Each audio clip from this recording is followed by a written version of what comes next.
Electric వెహికల్స్కి సంబంధించి గతంలో ఈ రోడ్ ట్యాక్స్ తీసేసింది జగన్ సర్కారు, చంద్రబాబు సర్కార్ అది వదిలేస్తుంది, వసూలు చేస్తున్నారు అన్నటువంటిది వార్త రాసుకొచ్చింది.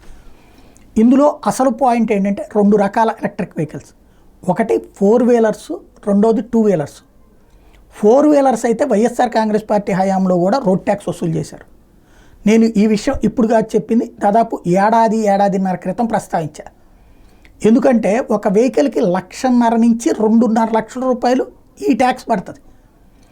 అదే టైంలో అది కేంద్రం దేశవ్యాప్తంగా ఎలక్ట్రిక్ వెహికల్స్ని ప్రోత్సహించేందుకోసం అని చెప్పి అన్ని రాష్ట్రాలకి చెప్తే ఆంధ్రప్రదేశ్ మాత్రం ట్యాక్స్ వేసింది. చంద్రబాబు టైంలో అప్పుడు 4 వీలర్స్కి ట్యాక్స్ లేదు, ఎలక్ట్రిక్ వెహికల్స్కి. జగన్ వచ్చాక అప్పట్లో ఉన్నటువంటి ఆ టైం కాలపరిమితి ముగిసిపోతే వదిలేశారు. దాంతో ఎలక్ట్రిక్ వెహికల్స్ కావాలంటే హైదరాబాద్ వెళ్లాల్సి వచ్చింది.